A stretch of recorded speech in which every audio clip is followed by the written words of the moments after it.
Stephen mamai leithoraktuna painting do amung makha chatharai. Asengbane aina mahakpu yamna nungsi. Mahaknasu aibu yamna nungsikhi. Aikhoi ani nungsi haina phongdoknadabana amana amada nungside haina leinakhi. Miss tawdaba numit amata yaude. School dasu aina mahakka foreign da lairik taminaba pambagi mahaki mateng tumina pangki. Melissa di mahaki sister na yade haina lehauki. Mahakna aigi apamba item khudingmak masana thonglaga pijaningbagi cooking course bawa tamlame. Melissa kaptanaba haina Stephen thina chaikiba sindo ningsingba sanari. Kapte khalaga leibani apikpa khajaidu da fauraga mapi tarai haiba khanglai. Kaino aigi mitlu piranga wakhalga mari leinadrabara. Matamduda Stephen di wine bottle do thangkatuna ising thakpadongna thaklami. Melissa mapi du sat sat taitho hawi. Stephen ni sapan ba hawraklabani thamoida leiba wahai khuding haidorai. Aina nungsiba nupide Melissa khaktane. Aina luhongningbasu mahak khaktane. Mahakna ibu nungside khanbagi aina mangoda khajik waraujaba khaktane. Melissa ga luhongba pambadagi aina aigi aronba assistant amaga Julie ga nungsinhanke. Makhoi ani aronba mari leinasi haibada Julie na su yarakhi. Julie leisabi oidre khangbadagi masana masabu mina rape tawrame haijanki. Aigi family na mahakka luhongba yaroi haina thingki. Aina so mabu hena pamde. Luhongba numita Melissa na aingonda nungsi wahi amata hairakte. Aidi ai nungsidabagi nganglaktaba malubane. Mahakti Julie gi khanbagi damak nungaitaba oiramle. Melissa nupado na ngangliba singdo tabada kaptaba ngamde mapido adum tari makhol thoktrabasu. Stephen su nupiduda mamiti yinglakhidre. Karigino nangna Mistress Melissa da asengbado haidriba. Nangna hana hairamlabadi nakhoi ani kainaramloye. Stephen wine thakpadi lepte. Matamduda aina mongonda haige tawbaga mahakna aibu hainadabagi mamaido hekta nonthaki. Aina wangangliba makhai mangondade boring yamna chuba male. Adudagi aisu mangonda amukhana haikidre. Aina mahakpu nushirabasu mahakna aibu het tawjarasanu khanki. Nongmadi aigi nungsibase masak khanglaklaga aigi inakta lakhini haina leiki. Nupado wangangba loibaga nisaduna maram oiraga cheplaga adum haithakre. Carpet mathaktuda tumkhre. Melissa changsinduna nupadubu mahaki pambomda konsili. Stephen mamitu pangboi pangdaboi tawraga Melissa da nokfet tawna yengi. Melissa, I love you. Only you I have ever loved. Adubu aidi jak ramane. Big jak ne. Aina nangbu kafanki. Aina nangbu wahanki. Kaubu ngamloidaba China kaya panghanki. Stephen di wakhaldu bhab tadre Melissa gi mittagi tarakpa piduna nupadugi mamaida tai. Makhut namana nupadugi mamaida tairiba pirangdu taithokpiri. Karigino nangna ibulana lauramliba. Aina nangoda yengkhibado nangbu nusidabagi natiye. Ikaibagine. Nangna nganglakpada aina boring chukhiba leitiye. Hairakpa wahi khuding thamoida pale. Aisu nangbu nusiye. Aina nusibasu nang khaktane. Nangna aigi ahanba amasung aroiba nusibane. Numit kharani hauki Stephen su nupiduna yumduda leibadagi mapan sungthok thokidre thabak chatkani haiba phawba kaure. Melissa gi picture ama yekpa loiraga ama yekpa leptri. Mahaki assistant singna nungtigi Melissa bu thibagi pau kaya tamba lai adubu nungaiba paudi taba phangde. Nungti khudingi mahaki damak Melissa na chana thaknaba semli. Yu thaklaga wari kaya nupiduda liri. Julie mafamduda leiba yaroi haina Stephen tanthokhrabani. Nongmadi Nisana hemankhibana manakta leiriba nupido Melissa ni khalakpadagi kiss tawi. Masagi hormone khuding sagalakpa matam yorokpaga bhab lai. Sorry, ai nangbu Melissa ni khalubagine. Ai Melissa da longnamba thabak amata tawroi. Asumna tapna hairamlaga mahaki studio dagi thokhi. Carpet da phamlaga Melissa kaplaga lehawi. Stephen, nang asumna nasana nasabu wahanjaba lepkiroidra. Ai nangi Melissa ne. Ai khoi enigi marakda maikhumse karamba matamda hangba ngamgani. Nongma Melissa na Stephen gi bedroom do loisili. Mahakna mondu semjinbada mon makhada medical record ama leirami. Report tu yengbada Melissa masa pumba gospam karai. Stephen su changai nupi duna report tu dangak na yenglambadu ui. Nupi tu dagi medical list tu lawi nokfet tawraga. Kaidawrage thajadabra aina sumaina tawramni haibase. Melissa makhondu nikna Mr. Stephen, nangna hayamna suoiri. Karigino nangna sterilization tawrise. Sterilization tawba haibase makhatana angang se mangam loidoribani. Stephen medical record tu garbage can da langthokhi. Cigarette ama chamduna aino operation ase tawkibase. Thengman kre haibagi ningamdana leiribani. Nangna haininglibase karino. Stephen smoke to pop ama kamthoi yengbada yamna lonely oiba mali. Aigi nupi Melissa do hereditary disease ama leye. Melissa na karamba disease. Makhoi gi kangbuna angang ama bar tawraba. Angang khawda laina paklakani. Angang khawtu lokthok disease tu gi effect kharadi masada lehogani. Effect tuna chahi kharada masa pumba patharakani. Aroibada naraga yamna sigale. Melissa gi mama amasung maboksu asumna seki. Masa sontharakpa hauruklabadi layengnaba lambi amata leite. Disease asidagi 10% di hingba yabagi uthokpa lei. Melissa maningda step ama hanthaduna Mistress Melissa na leiriba leina asiga nangna sterilization tawbaga kari mari leinage. Stephen na nangna su hena khanglamgani couple amagi marakta karamba mari leine haiba. Aina mahaki wumbo lauthoknaba kayarak haiki. Mahakna yakite. Aishu wakhal muna khanki. Mahaki wum lauthokpagi mahut aina su mahaki dama karigumba kharadi tawpham thoktabra khanki. Operation ase tawkhrabadi mahak bar tawraroi. Masa su soklaroi. Ichawu ningi haina aina mahakpu tapna hatbadudi ai pamde. Stephen ki aroiba sentence sida Melissa sor honba phawba phuli lok khudoi. Nupa du na nganglakpa wahai khuding mahaki thamoidadi tingkhangna chak thinbaga chap mane. Melissa wakhalda Stephen, karigino nangna asuk yamna panglise. Nangi thamoida matam pumbada wahai singdo losilaga thamliba karigino.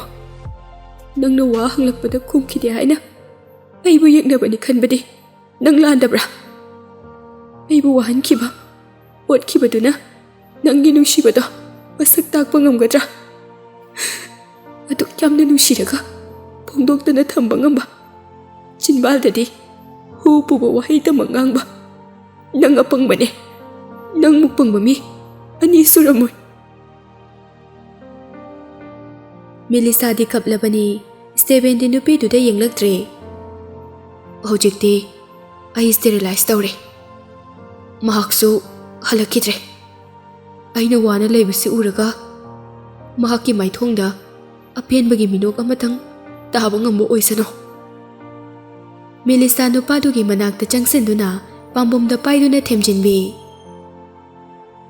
Nongmadi mahak nangi nungsibada khanglaklaba matung nanakta soidana halakhiniye. Nakan amaromda Matthew na Melissa uraktaba tha ama hele. Mahak ngaiba ngamdre haina Julieꯒꯤ mayumda la'i. Julie, nangna haikibadai. Milisabu aingonda yamna thuna amuk sinagani haina. Karamba matamda pigani haibada chapchana hayo. Julie na hena sauraga leiribani. Nupaduna saubadu uraga mahakna hena aggressive oira'i. Aina napamaina khangdoira. Stebena nupi adubu mahakki Melissa sengba nate haiba khanglibane. Karigino mahakna nupi dubu lai lat patona latliba. Aigi wakhalde mahakna fake Melissa du uhalaga asengba Melissa gi wakhalda hena wahange khalubane. Mahakna nupi aduga ahing amatang laiminakibada Melissa na yakibadi yai. Adubu Melissa na di mahakbu hena yengthina khalhange khalubane. Adubu mahakna nupi aduda tas fawba tawba masing yamde. Nupi aduna maharani dongna thame. Aibuna minaigumna sizinabiye. Matthew sukhon kanna. Adubu mahak asengba Melissa ne. Stebena mahakbu asengba nate khanglabasu sumlai minaraklabadi makhoi ani masana nuksinarakpa tabane. Wahaido tabada Julie sauna mahakna pairamba kaptu floor da langduna thugai. Nangi wakhalda ai sumasi pamlamgani haina khanbra. Mahakna nupi aduga makhut samnaraga chatminabada aina kalaklab khanbra. Stebendi ngangkhibu wahi amada hingba mine. Mahak menobot ne. Mahakna asengba Melissa thiba phanglaktrabade nupi ada mahakna kaisu nungsiroye. Adubu aina nupi adubu yumdudagi lauthoknaba tanja amadi soidana ngaigani. Matthew wa makha taba ngamdre upai laita hankiba tarami. Mahak sumasagi tauba ngamjadaba mataududa nungaijade phatraba Julie gi makhada leibana hangatna ngangbusu kijai. Mahaki oinadi Melissa bu Steben gi nupi amuk oikibagi mahut sikhibana hena phai haina leiribani. Steben gi apartment dani paklaba yartuda Melissa plants amasung flowers sing kaktuna leiri. Steben na tumba hogalakpada Melissa leiramde haina fingna thoklakpani. Melissa na yamna thawai tana hauriba pambi mayamdo wangba manana kaklambadu ubada nuksina yengjai. Steben na mahakpu kaudabida manakta tapna changsili. Melissa gi oi thangba nakanda leplaga lei. Melissa na mahakpu sunghu ude. Pambi singkaklibadu yetlomdagi oiromda lakpani. Steben lei haiba khangdabanina makhut oina nupaduda kitang thenglubada masadu khangprek khangi. Mamito Steben da haifet yenglamlaga amuk no thaki. Ai soikibane.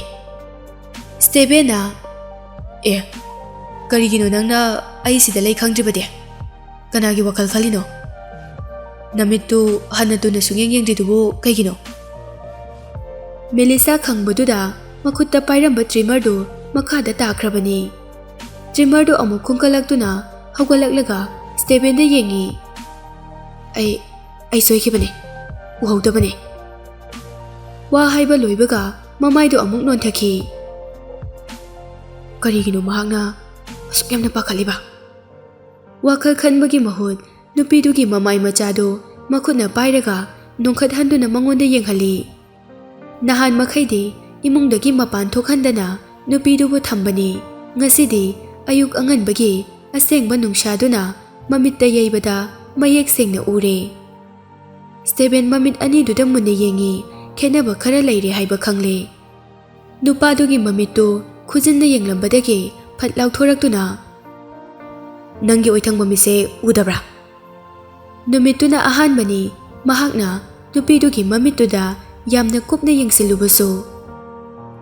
Ahobadagi Melissa natte haina lakbanina mahakna thoidokna yengsilude. Haujik yenglubadadi mahaki ye thangba mittu Melissa gi mamit ka chap manai haiba khangle. Mahaki mamiti clear and agile oi. Prithibi pumnamak sengna ubadongna mahaki mamita mami tabani.